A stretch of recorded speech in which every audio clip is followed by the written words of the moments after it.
Biz başqalardan özümüz kütkenni görimiz. Biz ijtimoiy aloqa qilganda, masalan, boshqalar bilan qo'l elishib ko'rishganda yoki paranglashganda boshqalarning qilmishini ko'z tutishimiz favqulodda muhim. Lekin bu jarayonda mingimizda nima ishlar yuz beradi? Mingimizning farqli bo'laklari bir-biri bilan qanday paranglashadi? Gollandiya Nervi ilmi tadqiqot yurtining tadqiqotchilari bu vaqtda mundaq qiziqarli javobni o'ttirg'a qo'ygan. Bizning boshqalarning qilmishiga bo'lgan tunishimiz ilgirki ko'z qarashlarimizdan bakrak bizning nimalarning yuz berishiga bo'lgan istikimizga bog'liqdir. Tadqiqotchilar bir mezgildan buyon mingimizning boshqalarning qilmishiga qanday qaraydiganligini tushunishga urinib keldi. Masalan, biz boshqalarning ma'lum bir ishni qilganligini kuzatsak, mingimizning o'zimiz shu ishni qilganda aktivlashadigan bo'lakki aktivlashadi. Odatda kishilar bu mingi bo'laklarini tövandagidek muayyan tartib bo'yicha aktivlashadi deb qaraydi. Boshqalarning bir ishni qilganligini ko'rsak, oldi bilan ko'rishchan mingi rayonlarimiz aktivlashadi. Ondan biz boshqalar qilgan shu xil ishni qilish uchun ishlatadigan to'pi qanot va oldingi harakat rayoni aktivlashadi. Tadqiqotchilarga ko'ra, ko'zimizdan o'z harakatimizgacha bo'lgan bu xil uchur eqimi bizni boshqalarning ishlarini tushunish imkoniyatiga ega qiladi. Bu xil tushuncha inson va maymunlarning tajribaxonidan iborat bekinma muhitda pichoqni qo'lga ilish degandek oddiy harakatlarni ko'rgan chog'dagi mingi faoliyatlarni o'lchash asosida o'ttirg'a chiqqan. Reallikda bo'lsa, noshtalik tayyorlash degandek harakatlar odatda bekinma muhitda tuyuqsiz yuz bermaydi.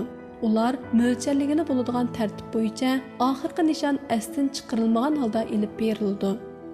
Undaqda mingimiz buni zodi qanday bartaraf qiladi?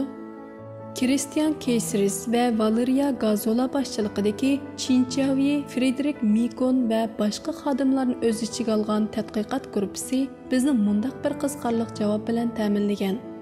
Agar biz harakatlarni bu xil ma'nidor tarafda ko'z tutadigan bo'lsak, ko'zimiz ko'rgan narsalar borgan-sari mingimiz tarafidan nazardan saqit qilib, mingimiz o'z harakat sistemamizdan manbalangan, hamda mundaq bo'lishi kerak degan farazga bakrak tayinadigan bo'lib oladi.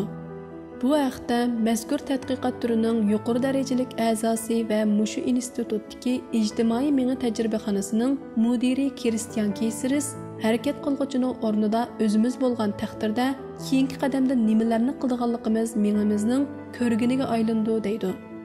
Mazkur tadqiqot guruhi umumlashgan tushunchaga zid bu yakunni chiqarishda Yaponiyadagi Jichi tibbiy universiteti bilan hamkorlashib, davolash maqsadidagi ichki ajratma elektrofenografiya tadqiqotida qatnashgan tutqoqliq bemorlarning cho'ng mingisining faoliyatlarini bevosita o'lchash fursatiga erishgan.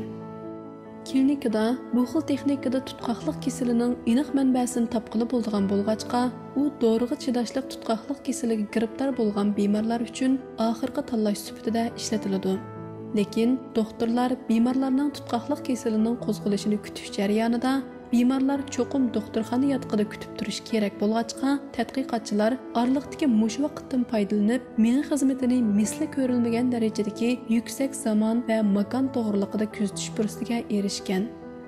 Tajriba jarayonida ishtirokchilardan oddiy bir vazifani o'rinlash talab qilingan bo'lib, ular boshqalarning noshtalik tayyorlash yoki ko'nglakni qatlash qatorliq kundalik turmushdagi har xil harakatlarni qilayotgan videosini ko'rgan. Bu jarayonda ularning mingisining elektrlik faoliyatini cho'ng mingining harakatlarini kuzatishga mas'ul rayonlarga o'rnatilgan elektrodlar orqali o'lchab, bu rayonlarning o'zaro qanday paranglashganligini tekshirgil bo'ladi. Bu tajribada o'xshamagan ikki xil videoga qarata sinoq elib berilgan bo'lib, shu ikki xil videoni ko'rish jarayonida cho'ng mingining faoliyati o'xshash bo'lmagan. Videolarning biri tabiiy, ya'ni biz odatda har kun atiganda ko'radigan harakatlarga o'xshash tartib bo'yicha qo'yilgan bo'lib, videoda biraylan avval bolkini, ondan pichoqni qo'liga olgan, ondan bolkini yapaloqlab kesgandan keyin uningga seriq may surkigan. Yana bir videoda bo'lsa, bu yakka harakatlar qilaymiqan tartib bo'yicha qaytadan tizilgan. Kishilar o'xshash bir guruh harakatlarning o'xshamagan ikki xil tartib bo'yicha qo'yilganligini ko'rgan. Lekin faqat bu harakatlar tabiiy tartibda qo'yilgandila, ularning mingisi ondan seriq may bolqiga qanday surildi degan masala haqidagi bilimini ishlatib, keyingi qadamda nima ish qilinadiganligini faraz qila olgan. O'xshamagan uchur raqamlari Mazkur tadqiqot atirti Germaniyadagi Ernst Stroman institutidagi Pascal Ferris bilan hamkorlashib elib borgan murakkab tahlillar orqali shundoq bayqashni o'ttirg'a qo'yishga muvaffaq bo'lganki, tajribaga qatnashuvchilar qaytadan o'rlashtirilgan, mo'ljallangan bo'lmaydigan tartibdagi videoni ko'rganda menga bir uchur iqim paydo bo'lgan bo'lib, bu iqim ko'z ko'rgan narsalarni tasvirlaydi deb qaraldigan ko'rishchan miya rayonlaridan o'zimizning harakatlarini kontrol qiladigan to'p qanot va oldingi harakat rayonlariga borgan. Halbuki ishtirokchilar yuqorqi harakatlarning tabiiy tartibda qo'yilganligini ko'rganda, miya harakatlarida g'oyat zo'r o'zgarish ko'rilgan.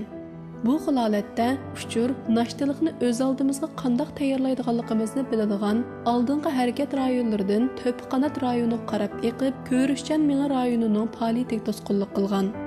Bu kishilar go'yo o'z ko'zi orqali emas, balki men bo'lgan bo'lsam mundaq qilatdim degan ishni ko'radigan bo'lib qolgan, deydi Valeriya Gazola. Ularning bu bayqishi nerv ilmi sohasidagi texnik keng doirlik mundaq tonishning bir qismidir. Miyamiz noqul holda sezgu a'zolarimiz orqali kirgan uchurlarga inkas qaytarmaydi. Aksicha, bizning mangulik mo'ljallash iqtidoriga ega miyamiz bor bo'lib, u har doim keyingi qadamda nima ish yuz beradiganligini mo'ljallab turdi-da, aslida miyaga kirishga tegishli sezgu uchuri to'sqinlik uchraydi. Shuning bilan biz dunyoni teshidan ichiga qarab emas, aksicha ichidan teshiga qarab ko'ramiz. Albatta, agar ko'rganlarimiz istikimizga to'g'ri kelmasa, istakni manba qilgan to'sqinlik mag'lub bo'ladi-da, biz o'zimiz ko'rishni o'ylagan narsani emas, o'zimiz haqiqiy ko'rgan narsani his qila olamiz.